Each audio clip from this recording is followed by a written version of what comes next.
ஓம் சாய்ராம். நல்லது நினைப்போம், நல்லது நடக்கும். இந்த நிமிஷம் நீங்கள் எதுக்காக பிரார்த்தனை பண்ணிட்டீங்களோ அந்த பிரார்த்தனை நிச்சயமாக நிறைவேறும். நம்பிக்கையோடு இருங்க. கைக்கு அப்பாற்பட்ட விஷயங்களை நம்ம சாய்கிட்ட உங்கள் சாய்கிட்ட ஒப்படைச்சிருங்க. தாய் அன்பு, தாயோட அன்பை இங்கே மட்டும்தான் உணர முடியும். நம்ம ஷீரடியில் நம்ம சாய்கிட்ட மட்டும்தான் உணர முடியும். திருவிழா கோலமாக இருக்குது ஷீரடி முழுவதும். இப்படிப்பட்ட திருவிழா கோலம் இந்த மாதிரியான ஒரு நேரத்தில் நம்மளால் இங்கே இருக்க முடியலேன்னு நீங்கள் கவலைப்பட்டுட்ருக்கீங்களா? கவலையை விடுங்க. ஆத்மார்த்தமாக இப்போ நீங்களும் என் கூட ஷீரடியில் இருக்கீங்க. நீங்கள் மனசில் நினச்சிக்கோங்க, நான் ஷீரடியில் இருக்கேன் நினச்சிக்கோங்க. அந்த உணர்வை சாய் கொடுப்பாரு. இப்போ நீங்கள் துவாரகா மாய்க்கு வெளியே இருக்கீங்க. முதல்ல உங்களோட சாயை பாருங்கள். அவர்கிட்ட ஆசீர்வாதம் வாங்கிக்கோங்க. உங்களுக்காக அவர் காத்துக்கிட்டு இருக்காரு. அவரோட கதவுகள் திறந்துருக்கு. ஆத்மார்த்தமாக உள்ளே வாங்க. கேளுங்க, என்ன வேணுமோ கேளுங்க. உங்கள் அம்மா கிட்ட,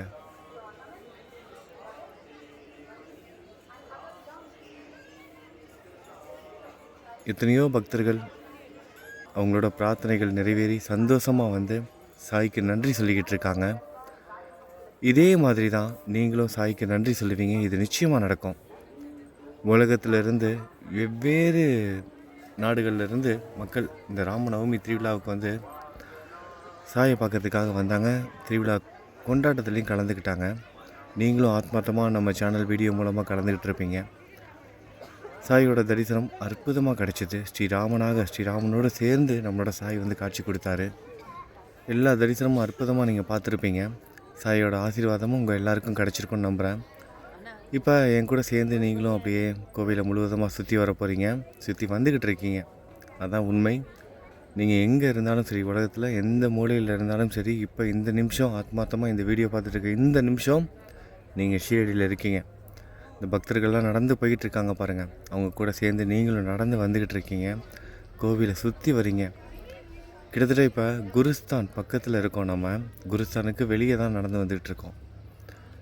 பாபாவோட அந்த புனிதமான வேப்ப மரம், அந்த வேப்ப மரம் பக்கத்தில் என் கூட சேர்ந்து நீங்களும் நடந்து வந்துக்கிட்டு இருக்கீங்க. சாயி எவ்வளவோ அற்புதங்களை நம்ம வாழ்க்கையில் நடத்திக்கிட்டு இருக்காரு, இனிமேலும் நடத்துவார். நம்ம நிறைய விஷயங்கள் வாழ்க்கையில் வந்து அனுபவிச்சிருக்கோம். நம்ம சாயால் அனுபவித்ததெல்லாம் வார்த்தையால் விவரித்து சொல்லவே முடியாது. ஒவ்வொருத்தரோட வாழ்க்கையிலையும் வெவ்வேறு விதமாக வந்திருப்பார் சாய். ஒவ்வொருத்தவங்களும் அவங்களோட கஷ்டமான சூழ்நிலைகளில் சாய்கிட்ட வந்திருக்காங்க. நீங்கள் நம்ம எல்லாரும் அந்த கஷ்டத்துலேருந்து நம்மளை மீட்டு கொண்டுட்டு வந்திருக்காரு. இப்போ நடந்துகிட்டு இருக்க கஷ்டத்தையும் தாங்கிக்கிற அளவுக்கு சக்தியை கொடுத்துருக்காரு. எதிர்கால வாழ்க்கை நல்லபடியாக அமையுங்கிற அந்த நம்பிக்கையை நமக்கு வந்து சாய் கொடுத்துருக்காரு. குடும்பத்தில் ஒருத்தவங்க சாய் பக்தராக இருந்தாலும் கூட அந்த குடும்பத்துக்கே சாய் வந்து பாதுகாப்பாக இருப்பார். என்னோட குடும்பம்னு அவர் அந்த குடும்பத்தில் ஐக்கியமாயிடுவார். நம்மளும் அப்படி தான் வாழ்ந்துட்டுருக்கோம். அதான் உண்மையும் கூட. நம்ம ஒவ்வொருத்தரும் அப்படி தானே வாழ்ந்துட்டுருக்கோம். சாயை நம்ம குடும்பத்தில் ஒருத்தராக பார்க்குறோம். நம்ம அம்மாவாக பார்க்குறோம், நம்ம அப்பாவாக பார்க்குறோம், நம்ம நண்பனாக பார்க்குறோன்னு இப்படி ஒவ்வொருத்தங்களுக்கு ஒவ்வொரு விதமான உணர்வுகள். அதில் முக்கியமான உணர்வு தான் அந்த தாய் அன்பு. அதுதான் இந்த பதிவோட தலைப்பும் கொடுத்துருக்கோம்.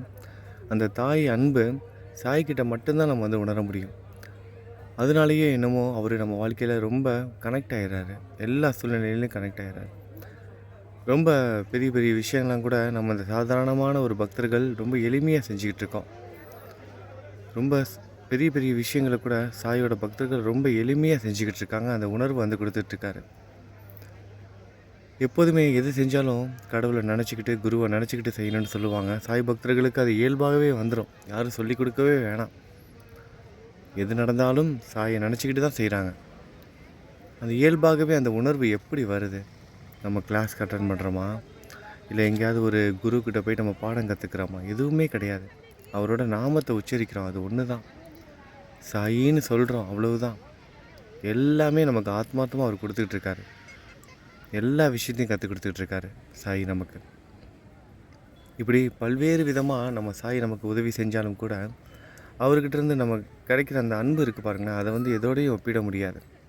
அந்த தாய் அன்பு எவ்வளோ தான் கஷ்டத்தில் இருந்தாலும் நான் அடிக்கடி இதை சொல்லிக்கிட்டே இருப்பேன். எப்போதுமே சொல்லிக்கிட்டே இருப்பேன். எப்போதுமே அந்த உணர்வு ஏற்பட்டுக்கிட்டே இருக்கும். உங்களுக்கும் அந்த உணர்வு ஏற்பட்டிருக்கும். ஏன்னா வார்த்தைகள் வேணால் வித்தியாசமாக இருக்கலாம், நீங்கள் சொல்கிற வார்த்தைகளும் நான் சொல்கிறதும். ஆனால் அந்த உணர்வுங்கிறது ஒரே மாதிரி தான் இருக்கும். நம்ம வெளியே என்ன தான் கஷ்டம் அனுபவித்தாலும் கூட அந்த வீட்டுக்கு வந்து சின்ன குழந்தையாக இருக்கும்போது அம்மாக்கிட்ட வந்து அம்மா அப்படின்னு சொல்லிட்டு அவங்க மடியில் தலை வச்சு படுத்தோம் அப்படின்னா, அம்மா தன்னோட கையால் தலையை கோதி விட்டு சொல்லுவாங்க, எல்லாம் சரியாயிரும்னு. இதை 100 முறை சொல்லியிருப்பேன். அப்படி அவங்க செய்யும்போது, சொல்லும்போது தலையை கோதி விட்டு சொல்லுவாங்க, எல்லாம் சரியாயிரும்ப்பா, நான் இருக்கேன்ப்பா அப்படின்னு. நமக்கு எல்லாம் எப்பேற்பட்ட கஷ்டமாக இருந்தாலும் ஒரு நொடியில் அதை மறந்துடுவோம். நம்ம அம்மா நம்ம கூட இருக்காங்க, எல்லாம் சரியாயிரும் அப்படிங்கிற தைரியம் வந்துடும். அதே உணர்வு தான் நம்ம சாய்கிட்டையும் ஏற்படும். இன்னும் சொல்லப்போனால் நிறைய பேருக்கு இந்த இயற்கையாகவே கிடைக்க வேண்டிய தாய் அன்பு கூட கிடைக்காம ஏங்குறவங்க எவ்வளோ பேர் இருக்காங்க. தாய் அன்பு கூட ஒரு சில பேருக்கு வந்து கிடைக்கல. என்னடா அப்படின்னு நினச்சிக்காதீங்க, அதான் உண்மையும் கூட. எத்தனையோ நண்பர்கள் தாயோட உண்மையான அன்பு கூட கிடைக்காம இருக்காங்க. அப்பேற்பட்ட ஒரு காலம் இது.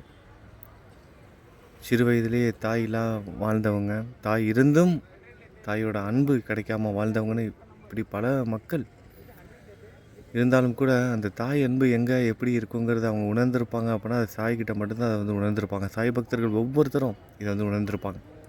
நீங்கள் எவ்வளோ வயதானவங்களாக இருந்தாலும் சரி, ஒரு 40-50 வயதானாலும், நமக்கு 40-50 வயதானாலும் நம்மளோட அம்மாவுக்கு, நம்மளோட அப்பாவுக்கு நம்ம வந்து குழந்தை தான். அதே மாதிரி தான் நமக்கு சாய். நம்ம சாய்க்கும் நம்ம அப்படி தான். உங்களுக்கு 60-70 வயது ஆகிருக்கலாம், ஆனால் சாய்க்கு நீங்கள் குழந்தை தான்.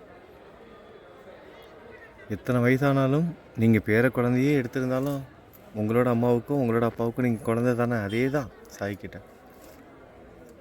தாயாக பாருங்கள், அவரோட மடியில் தலை வைத்து படுங்க. அந்த உணர்வெல்லாம் கொடுப்பார். அந்த உணர்வெல்லாம் சாய் கொடுப்பார். அதெல்லாம் அனுபவிக்கணும். வேறு எங்கேயுமே கிடைக்காது. வேறு எங்கேயுமே கிடைக்காது. விசேஷமாக நீங்கள் எதுவும் செய்ய வேணாம். இந்த பூஜை மந்திரம் அது இதுன்னு எதுவும் கிடையாது. இதுக்கெலாம் நீங்கள் மனசில் நினச்சா போதும், ஓடி வந்துடுவார். நான் இருக்கேன்டா அப்படின்னு ஓடி வந்துடுவார் நம்மளோட சாய் உங்களுக்காக. உங்களோட சாய் உங்கள்கிட்ட எப்போதுமே இருந்துக்கிட்டே இருப்பார். நீங்கள் அவர் மனசில் நினைக்கணும். அது ஒன்று தான். நினச்சிக்கிட்டே இருக்கிறவங்களுக்கு இது நல்லாவே தெரியும். ஏன்னா நினச்சி பார்த்தா ரொம்ப பிரமிப்பாக இருக்கும். ஒரு சில விஷயங்கள்லாம் நம்ம கடந்து வந்த அந்த பாதைகள்லாம் நினச்சி பார்த்தா ரொம்ப பிரமிப்பாக இருக்கும். எப்படிடா இவ்வளோ கஷ்டத்தை தாண்டி நான் வந்தேன் அப்படின்னு நினச்சி பார்த்தா ரொம்ப பிரமிப்பாக இருக்கும். சாயி சாயின்னு சொல்லிக்கிட்டே தான் இருந்தேன், எல்லாமே சரியாகிருச்சு. தீர்க்க முடியாத சிக்கல் தீர்ந்தது. பல வருஷ போராட்டம் எல்லாம் மாறினது. என் குடும்பத்தோட நிம்மதி எல்லாத்தையும் மீட்டு கொடுத்தாரு. சந்தோஷத்தை மீட்டு கொடுத்தாரு. நான் எதிர்பார்த்த வாழ்க்கையை கொடுத்தாரு. நிம்மதியை கொடுத்தாரு. பொருளாதாரத்தில் மேம்பட்டவங்க எத்தனையோ நண்பர்கள். கடினமாக உழைப்பவர்களுக்கும் நேர்மையாக இருக்கவருக்கும் சாய் எப்போதுமே துணையாக இருப்பார். உழைப்பை விடாதீங்க, பொறுமையாக இருங்க. என்னடா உழைச்சி ஒன்றுமே இல்லையேன்னு நினைக்காதீங்க. நம்ம 99% உழைத்தாலும் அந்த 1% இறைவனோட அனுகிரகம் வேணும். நமக்கு அந்த இறைவனோட அனுகிரகம் நிச்சயமாக கிடைக்கும். நம்ம சாயோட அருளால் நிச்சயமாக கிடைக்கும். நம்ம சாயோட அனுகிரகம் இருக்கும்போது நம்ம எதுக்கும் கவலைப்பட வேணாம். நமக்கான காலமும் நேரமும் தேடி வரும். எல்லாம் அமைஞ்சிருச்சின்னு நினச்சிக்கோங்க. இனிமேட்டு வாழ்க்கையில் எல்லாமே நல்லதாக தான் நடக்க போகுது. நிறைய நண்பர்கள், ஏன்னா எதுக்காக இதை சொல்கிறேன் அப்படின்னா, இந்த யூடியூப் கமெண்ட் செக்ஷன்லாம் படிக்கும்போது கடன் தொல்லையால் பாதிக்கப்பட்டவங்க நிறைய பேர், நிறைய நண்பர்கள் கடன் தொல்லையால் பாதிக்கப்பட்டவங்க. சார் எப்படியாவது இந்த கடன் பிரச்சனைலேருந்து மீட்டு எடுத்துட மாட்டாரான்னு, பொருளாதாரத்தில் நான் மேம்பட்டு வந்துட மாட்டேனா, இந்த சமூகத்தில் நான் உயர்ந்து நிற்க மாட்டேனா, உயர்ந்து நிற்கலைனாலும் பரவாயில்ல, யாருக்கிட்டையும் நான் தலை குனிஞ்சு நிற்கக்கூடாது. எங்கே அவமானப்படுத்தப்பட்டானோ அந்த இடத்துல நான் தலை நிமிர்ந்து நிற்கணும். நிச்சயமாக சொல்கிறேன், ஒவ்வொருத்தரும் தலை நிமிர்ந்து நிற்பீங்க. அது எந்த விஷயமா இருந்தாலும் சரி. சாயோட பக்தர்கள் எங்கேயும் வீழ்ந்து விட மாட்டாங்க. சாய் வீழ்ந்து விட மாட்டார். கை கொடுப்பார். எந்த ரூபத்தில் வேணாலும் வருவார். எந்த ரூபத்தில் வேணாலும் வந்து உதவி செய்வார். எந்த அறிமுகமே இல்லாத ஒரு நபர் உங்கள் வாழ்க்கையில் வந்து உங்கள் வாழ்க்கைக்கு தேவையான அனைத்தையும் செய்து கொடுப்பார். சாயால் வருவார். அவர் எந்த ரூபத்தில் வேணாலும் வருவார். எந்த அவதாரம் வேணாலும் எடுப்பார். உங்கள் நண்பனாக, உங்களோட உறவினராக, இப்படி எந்த அவதாரம் எடுத்தாவது வருவார். உங்கள் குடும்பத்துக்குள்ளே வந்து உங்கள் குடும்பத்தில் இருக்க எல்லா கஷ்டத்தையும் தீர்த்து வைப்பார். நிறைய பெரியவங்க தன்னோட குழந்தைகளுக்காக பிரார்த்தனை பண்ணிகிட்ருக்காங்க. திருமணமாகணும், தன்னோட குழந்தைகளுக்கு குழந்தை பிறக்கணும், ஆரோக்கியமான வாழ்க்கை வேணும், என்னோடய குழந்தை உடல்நிலை சரியில்லாமல் இருக்கான், ஆரோக்கியமான உடல்நிலை வேணும், வேறு எதுவும் வேணான்னு எத்தனையோ நண்பர்கள். இப்படி ஒவ்வொருத்தங்களுக்கு ஒவ்வொரு விதமான கஷ்டம். இப்படி எல்லாத்துக்கும் சாய்கிட்ட வந்து சரணடைஞ்சிருக்காங்க ஒவ்வொருத்தங்களும். ஆனால் அவங்க ஒவ்வொருத்தங்களுக்கும் தீர்வு கிடச்சிக்கிட்டு இருக்கு. ஒவ்வொருத்தங்களுக்கும் தீர்வு கிடச்சிட்ருக்கு, அவங்களுக்கான ஆசீர்வாதம் கிடச்சிட்ருக்கு. அதே தான் உங்களுக்கு, எனக்கு, நம்ம எல்லாருக்கும் நிச்சயமாக சாயோட ஆசீர்வாதம் நம்ம எல்லாருக்கும் கிடச்சிக்கிட்டு இருக்கு. அதான் உண்மை. சரியான நேரத்தில் சரியான உதவிகள் ஏதாவது ஒரு ரூபத்தில் வந்து சேரும். கைக்கு அப்பாற்பட்ட விஷயங்கள், சாய்கிட்ட ஒப்படைச்ச விஷயங்கள் நிச்சயமாக எல்லாமே சரியாகும். சாய்கிட்ட ஒப்படைச்ச விஷயங்களை அவர்கிட்ட ஒப்படைச்சாச்சுல, எல்லாமே நல்லதாக நடக்கும். நம்புங்க, நிச்சயமாக நடக்கும். இன்னும் 2 நிமிடங்கள் இந்த பதிவு இருக்குது. இனிமேல் நான் பேச மாட்டேன். சாயோட நாமத்தை ஜெபம் பண்ணுங்கள். ஆஞ்சநேயரை தரிசனம் செய்துட்டு துவாரகமாயில் போயிட்டு இந்த பதிவை முடிங்க. சாய்கிட்ட உங்களுக்கு என்ன வேணுமோ கேளுங்க. இந்த 2 நிமிஷம் நீங்கள் கேட்க போகிறது நிச்சயமாக சாய் கொடுப்பாரு. நம்பிக்கையோடு கேளுங்க. முதல்ல ஆஞ்சநேயரை தரிசனம் செய்துட்டு நம்ம துவாரகமாய்க்கு போகலாம். சரிங்களா? நீங்களே என் கூட சேர்ந்து துவாரகமாய்க்கு வந்து இந்த பதிவை முடிங்க. அப்படியே சாய்கிட்டையும் ஆஞ்சநேயர்கிட்டையும் உங்களுக்கு என்ன வேணுமோ கேளுங்க. நிச்சயமாக கொடுப்பாங்க. நல்லது நினைப்போம், நல்லது நடக்கும். ஓம் சாய்ராம்.